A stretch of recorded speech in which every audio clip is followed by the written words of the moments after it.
Hello student, welcome back to ChemBim classes. Today we are going to study important terms. First, character. Character. Character, it is a broad morphological and physiological expression that produce as a result of gene expression.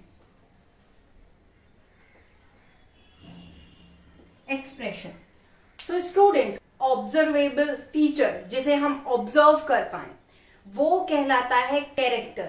जैसे for example plant height they observe कर सकते हो, किसी की height observe कर सकते हो, किसी का स्किन कलर, किसी का आई कलर, किसी का हेयर पैटर्न, किसी की हेयर लेंथ, किसी का हेयर टाइप.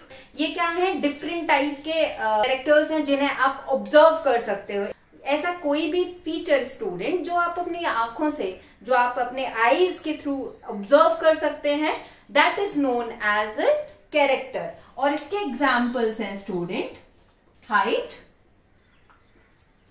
हाइट, आप किसी की भी हाइट ऑब्जर्व कर सकते हो, चाहे वो प्लांट हो या कोई ह्यूमन हो या कोई डॉग हो या कोई any other animal also. So and eye colour is also a character. Skin colour etc. These all are characters. Okay. Second, trait. This is the alternative forms of a character. Character की different form को हम क्या बोल रहे हैं? That is known as character. For example student, suppose height it is a character. Okay. Height के दो forms हो सकते हैं. हाइट कैसी हो सकती है? या तो टॉल हो सकता है इंसान या फिर डॉर्फ हो सकता है. So here is and dwarf. So height is a character and tall and dwarf, they are alternative forms of a character, and these alternative forms are known as traits.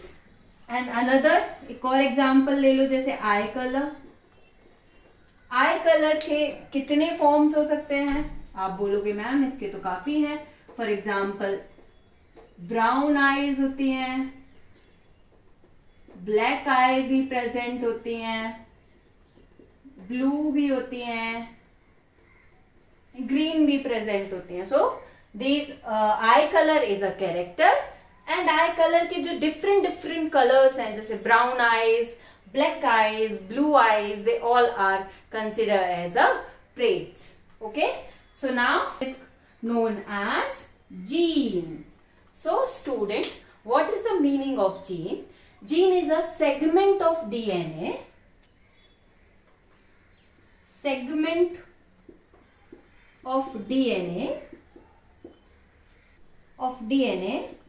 that regulates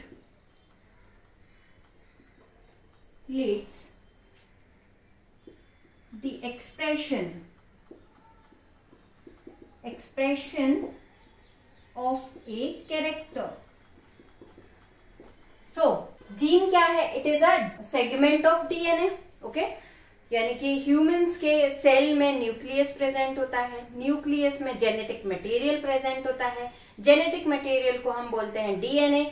DNA में छोटे छोटे कई सारे segments present होते हैं. उन्हीं segments को हम क्या बोल रहे हैं? जीन बोल रहे हैं स्टूडेंट. बट यहां पर एक कंडीशन है. ऐसा डीएनए का सेगमेंट जो किसी कैरेक्टर के एक्सप्रेशन को कंट्रोल करता हो. एक्सप्रेशन को कंट्रोल करने का मतलब है स्टूडेंट, एक्सप्रेशन का मतलब होता है फॉर्मेशन. अब सपोज कोई डीएनए का सेगमेंट है which is responsible for the I colour. अगर वो आप आई कलर को ऑब्जर्व कर पा रहे हो, मतलब वो कैरेक्टर एक्सप्रेस हो रहा है। स्टूडेंट, जेनेटिक मटेरियल में बहुत सारे सेगमेंट्स प्रेजेंट होते हैं जो डीएनए होते हैं। सेगमेंट है डीएनए का, वो हर कैरेक्टर को कंट्रोल नहीं करता, और जो कंट्रोल नहीं करता हम उसको जीन कंसिडर नहीं करेंगे। हम जीन किसको बोलेंगे? अगर कोई सेगमेंट ऑफ डीएनए जो कि रेगुलेट कर रहा हो और कंट्रोल कर रहा हो the expression of a character, तो हम उसे कंसिडर करते हैं as a gene. Okay, now we chromosome. Chromosome तो स्टूडेंट, क्रोमोसोम क्या है? न्यूक्लियस में जो जेनेटिक मटेरियल है, आप बोलोगे मैम कि न्यूक्लियस में जो जेनेटिक मटेरियल प्रेजेंट होता है वो कंडेंस होता है, कंडेंस होने के बाद क्रोमोसोम फॉर्म होता है। Cellular structure, cellular structure on which genes are located in a linear manner. Suppose this is a chromosome, okay, and इस क्रोमोसोम के सेंटर में you can see the red dot, okay, this is centromere. This is centromere. These are chromatids. ये chromatid, ये एक chromatid है, ये एक chromatid है, so both chromatids are consider as a sister chromatids. Sister chromatids का मतलब होता है स्टूडेंट आइडेंटिकल क्रोमेटिड्स। ओके, ये एक दूसरे के आइडेंटिकल हैं। ओके, यहाँ पर किसी भी टाइप का एक जीन प्रेजेंट है। ये जो जीन है वो कैसे मैनर में प्रेजेंट है? In a linear manner. This is gene, so this is also genes are always present in a linear manner. Now homologous chromosome.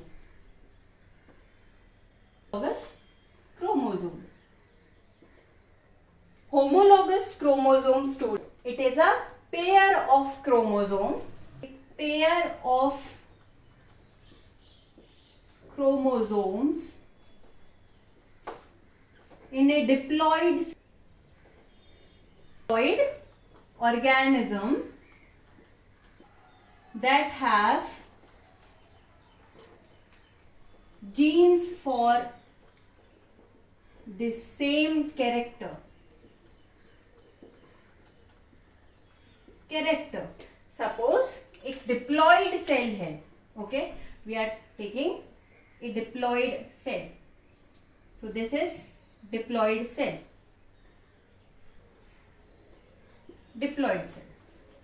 इस डिप्लॉइड सेल में दो क्रोमोसोम प्रेजेंट होंगे स्टूडेंट, यानी कि एक पेयर में प्रेजेंट है।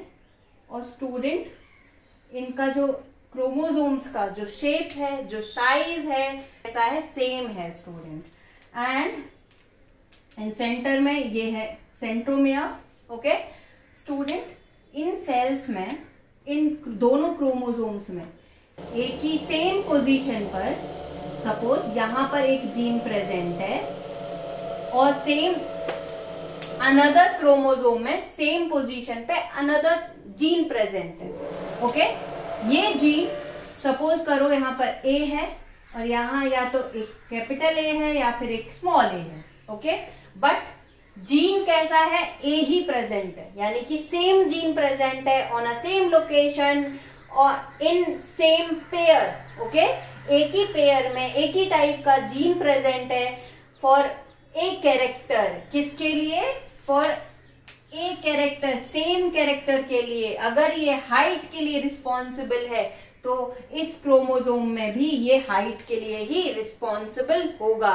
This situation is known as homologous chromosome. This situation is known as homologous chromosome, that is allele और allelomorph. So allele, allelomorph, what alleles क्या होते हैं student? They are alternative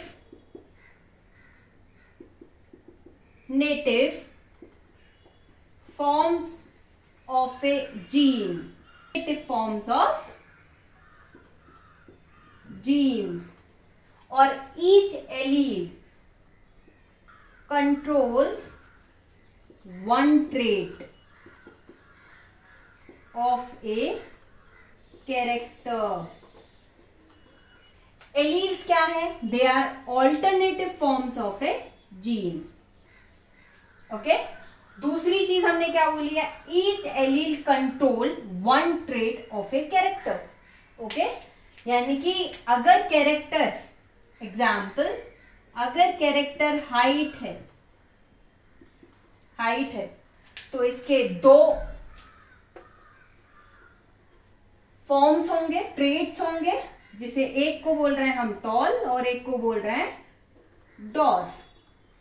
okay in दोनों alternative forms और दोनों alternative traits के लिए दो सेगमेंट्स प्रेजेंट होंगे डीएनए के, यानी कि जीन्स हैं जिन्हें हम एलील बोल रहे हैं.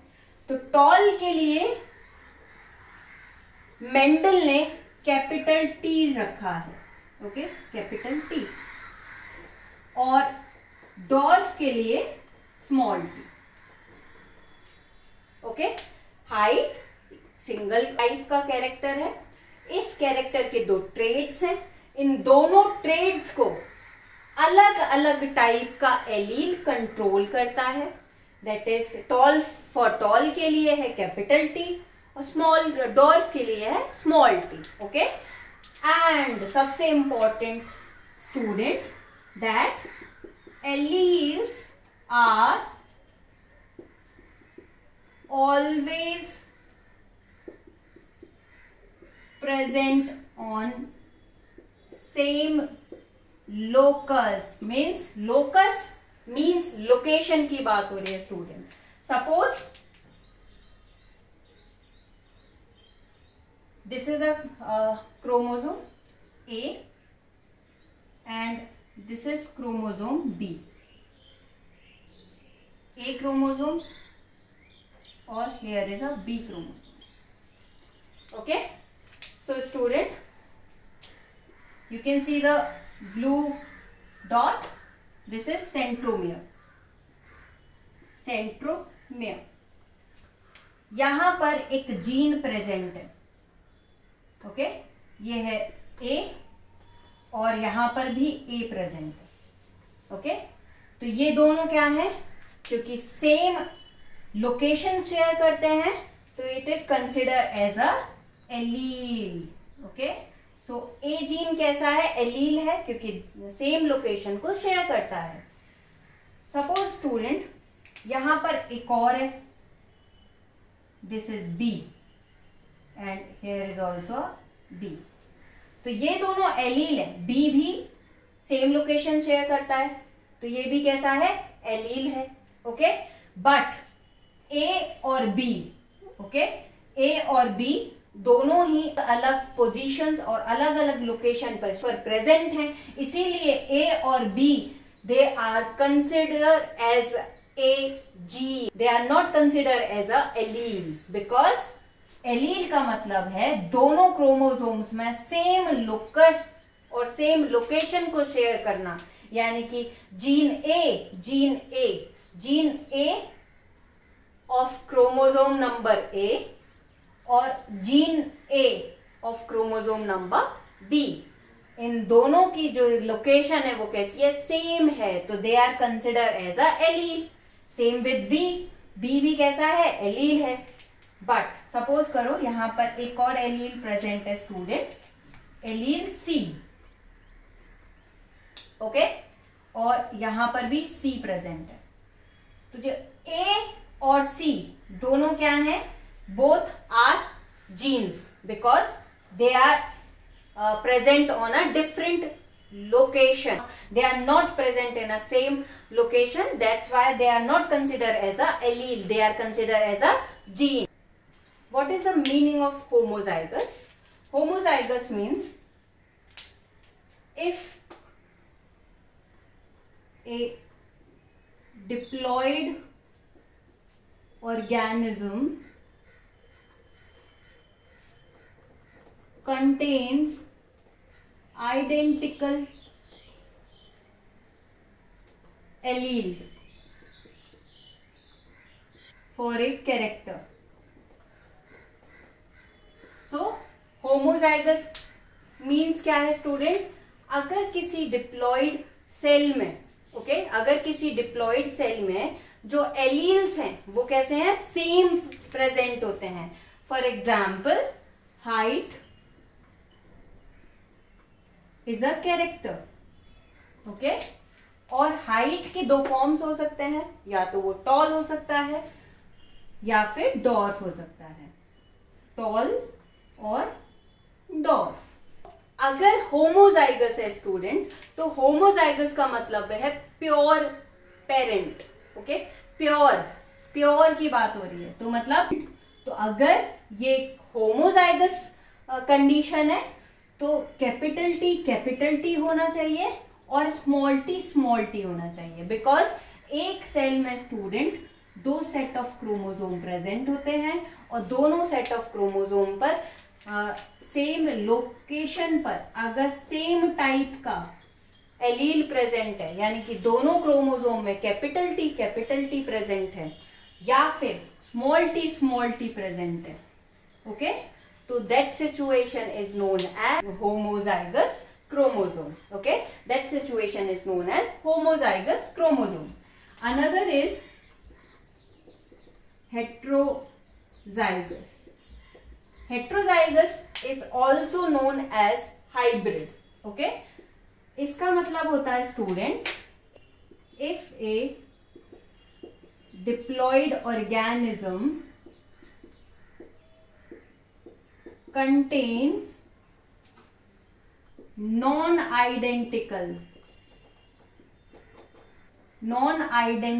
allele for a character, that condition is considered as a heterozygous.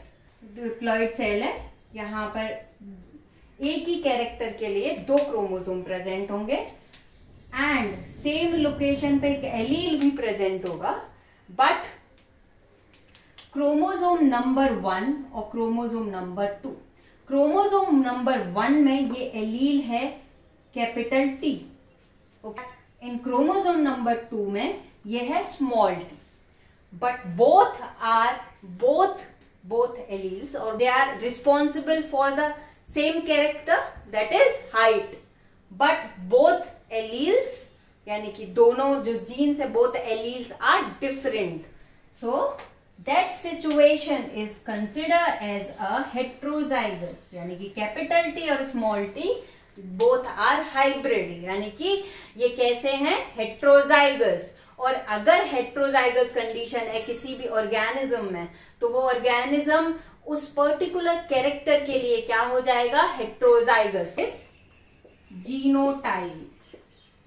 Genotype is genetic composition,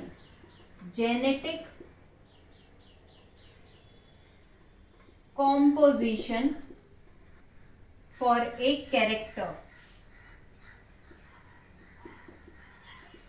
हम किसकी बात कर रहे हैं स्टूडेंट? किसी भी कैरेक्टर की जेनेटिक कॉम्पोजिशन की बात हो रही है, यानी कि उनके जीन्स की बात हो रही है student. Example, suppose height is a character, और हाइट के लिए कौन कौन से जेनेटिक कैरेक्टर्स हमने देखे? पहला आप बोलोगे मैम हमने कैपिटल टी देखा, यानी कि जेनेटिक कॉम्पोजिशन फॉर हाइट क्या हो गया? That is capital T. फिर आप बोलोगे स्टूडेंट मैम एक और है, that is small T. Yes, it is small T. और इसके बाद आप बोलोगे मैम आपने एक हेट्रोजाइगस कंडीशन वाला भी तो बताया है, जिसमें आपने बोला है एक कैपिटल टी होता है और एक स्मॉल टी प्रेजेंट होता है. यस स्टूडेंट, अगर हाइट एक कैरेक्टर है और उसके जीनोटाइप की अगर हम बात करें तो हाइट के लिए कितने जीनोटाइप रिस्पॉन्सिबल होंगे? There are 3 type of genotypes. एक है capital T, another is small T, and last is capital T, small t. Okay, so student, now move on phenotype. और स्टूडेंट phenotype का मतलब होता है, phenotype is external appearance of a character. External appearance of a character.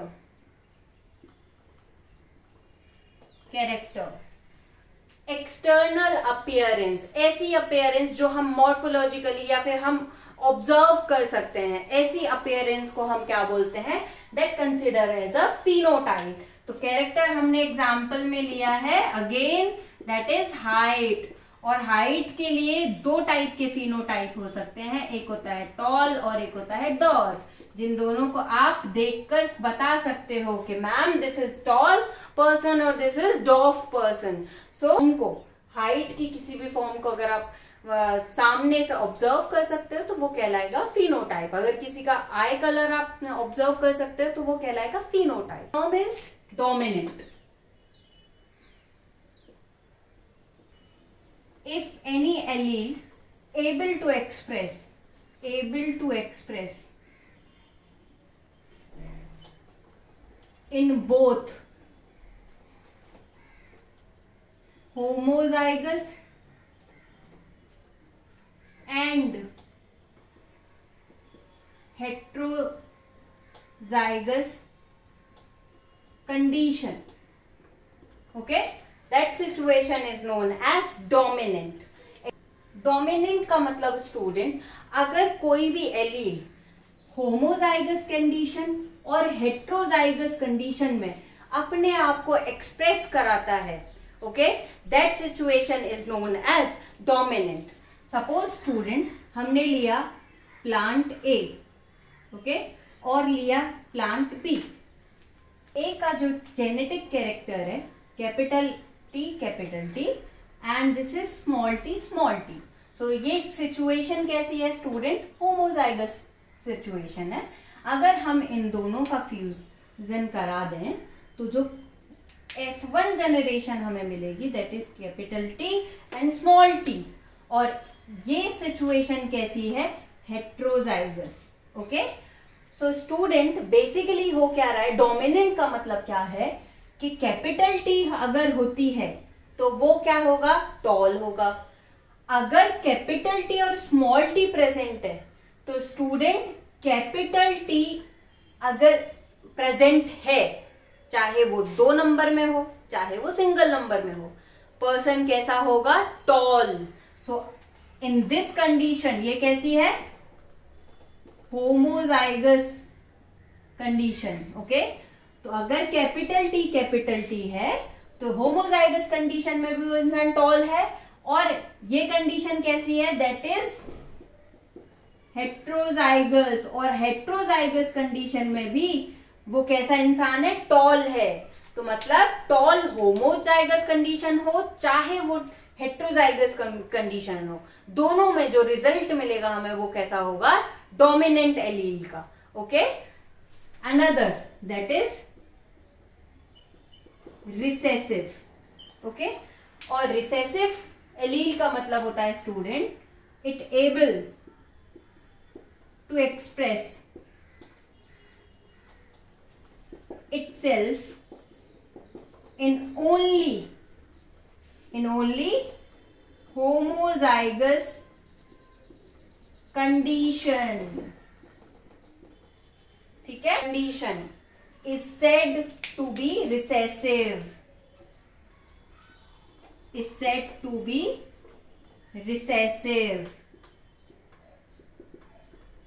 Basically student हो क्या रहा है, अगर हम प्लांट ए लें और प्लांट बी लें, ओके, प्लांट ए के पास स्मॉल टी है, प्लांट बी के पास स्मॉल टी है. ओके, अगर स्टूडेंट हम इन दोनों स्मॉल टी का फ्यूजन कराएं तो हमें रिजल्ट में क्या मिलेगा, आप बोलोगे मैम स्मॉल टी मिलेगा. तो स्टूडेंट ये सिचुएशन जब होमोजाइगस कंडीशन ही होगी तभी ये अपने आप को एक्सप्रेस करेगा। अगर हम इस स्मॉल टी को किसी कैपिटल टी के साथ क्रॉस करा देते तो सिचुएशन कैसी हो जाती, हेट्रोजाइगस। और हेट्रोजाइगस में हमें पता है कौन सा एलील एक्सप्रेस कर रहा है, दैट इज डोमिनेंट एलील। और रिसेसिव कौन सा होगा, जब हेट्रोजाइगस कंडीशन में जो अपना एक्सप्रेशन शो ना करे, that is consider as a recessive gene. और कब एक्सप्रेस करेगा अपने आप को, in only homozygous condition, in only homozygous condition. That situation is known as recessive, student.